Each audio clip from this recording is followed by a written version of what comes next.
Olá, esse é o canal Note e Reflita. Eu sou Ismael e falaremos hoje sobre a tragédia do edifício Joelma, hoje edifício Praça da Bandeira. Confira. O edifício Joelma hoje é chamado de edifício Praça da Bandeira. Foi inaugurado em 1971, com 25 andares, sendo 10 de garagem. Localiza-se no número 225 da Avenida 9 de Julho, com outras duas fachadas para a Praça da Bandeira, na lateral, e para a Rua Santo Antônio, nos fundos.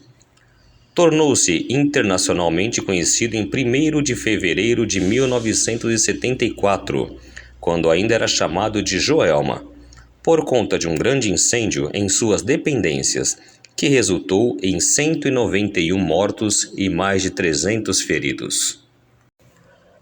O incêndio no edifício Joelma foi uma tragédia ocorrida em 1º de fevereiro de 1974, no atualmente denominado Edifício Praça da Bandeira, na região central de São Paulo, e que provocou a morte de 187 pessoas e deixou mais de 300 feridos.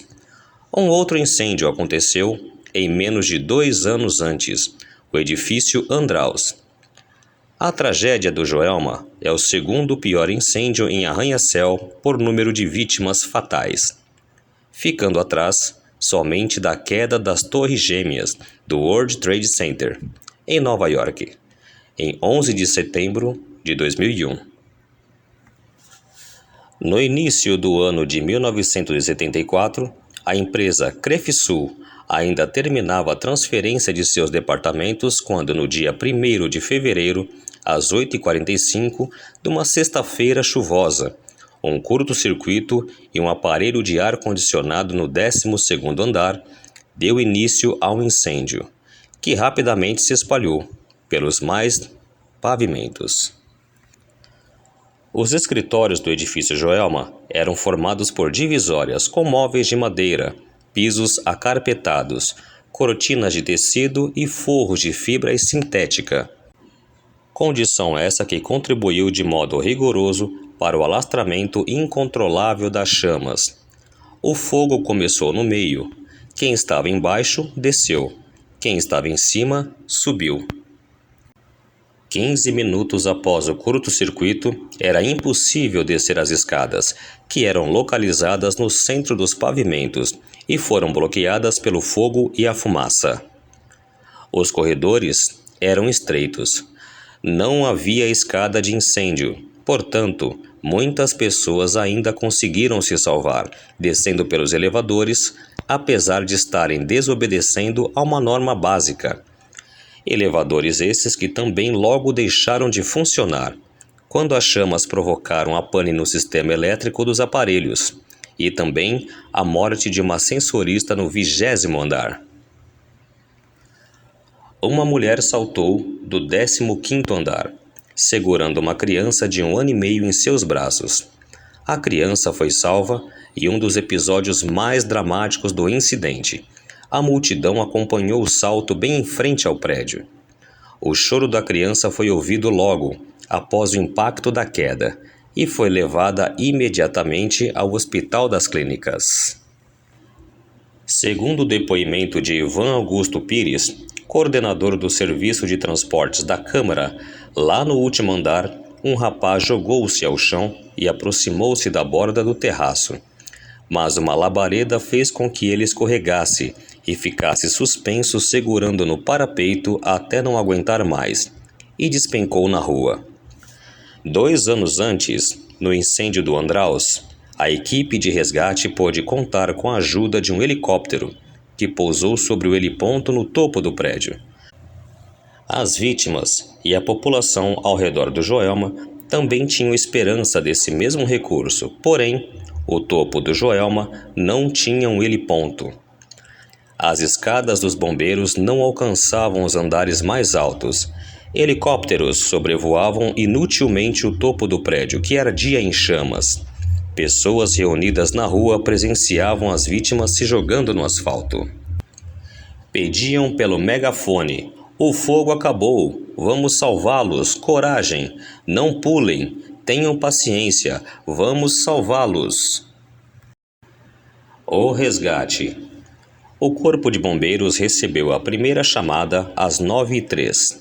2 minutos depois, viaturas partiram de quartéis próximos, mas devido às condições adversas do trânsito, só chegaram no local às 9h10, quando as chamas já tinham atingido o 20º andar e várias pessoas começaram a se atirar do prédio. O socorro mobilizou 1.500 homens, entre bombeiros e tropas de segurança, as equipes de 5 hospitais estaduais e outros privados, 14 helicópteros, 39 viaturas e todas as ambulâncias da rede hospitalar. Todos os carros-pipa da prefeitura e vários particulares, além de um grande número de voluntários, que antecederam os pedidos das autoridades para doação de sangue. A fim de garantir o livre acesso de ambulâncias e de veículos dos bombeiros ao prédio incendiado, convocaram-se tropas de choque do Regimento 9 de Julho, do Exército e da Polícia Militar, além da Companhia de Operações Especiais e do Departamento do Sistema Viário. Um esquema de emergência foi armado nas imediações do prédio, onde se concentram milhares de curiosos. A tragédia acabou ajudando a espalhar a notícia entre a população e rumores de que o terreno no qual o prédio foi erguido seria amaldiçoado, com especulações de que até o fim do século XIX teria sido um pelourinho e fantasmas rondariam o local. Durante o incêndio, 13 pessoas não conseguiram escapar. Seus corpos não identificados foram enterrados lado a lado no cemitério São Pedro, na Vila Alpina. Esse fato ainda hoje serve de inspiração para o chamado Mistério das 13 Almas, às quais são atribuídos diversos milagres. Funcionários que já trabalharam no edifício revelam terem presenciado aparições de espíritos, ouvido gritos e vozes, além de terem presenciado fenômenos estranhos, como faróis de carros vazios acenderem e se apagarem. A fama de que o local seria mal assombrado aumentou ainda mais após a divulgação de que o terreno teria sido palco de assassinatos, no trágico acontecimento qual ficou conhecido como o Crime do Poço, onde um rapaz matou sua mãe e sua irmã e enterrou os corpos num poço em seu próprio quintal, que, segundo cálculos, ficava pelo entremeio da rua Santo Antônio. O tempo passou. Esse crime não foi esquecido e nem nunca será, porque um outro fato aconteceu. Aquela casa e outras foram derrubadas na rua Santo Antônio e se construiu um gigantesco prédio ali. O tempo passou, o crime foi em 1948, nem se sabe aonde era a casa direito, porque quando derruba e depois faz um prédio, aqui era uma coisa, aqui era outra. Várias casas foram demolidas para a construção do edifício Joelma. É o Joelma. Em 1948, o crime do Poço, ou como queiram, o crime da rua Santo Antônio. 1950, 60, 74. No dia 1º de fevereiro, de 1974, o incêndio do Joelma, lembra? Morreram 189 pessoas, 280 ficaram feridas, no mesmo local do crime.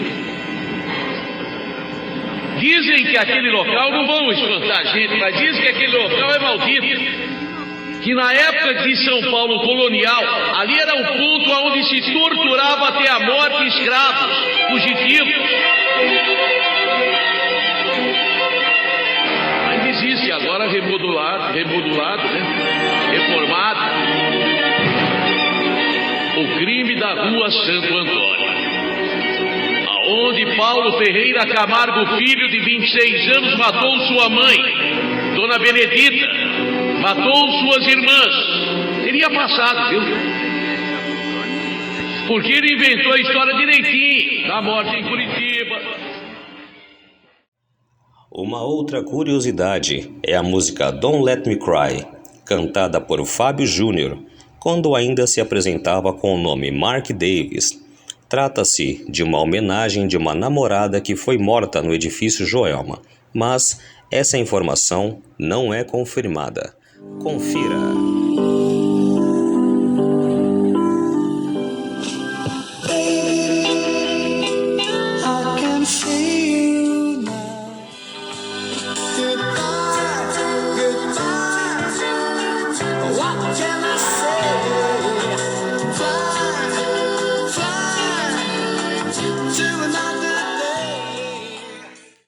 Esse é o canal Note e Reflita, em parceria com o canal Softlight e Depois da Meia-Noite. Até a próxima. Compartilhe nossos vídeos, colabore. Obrigado e até mais.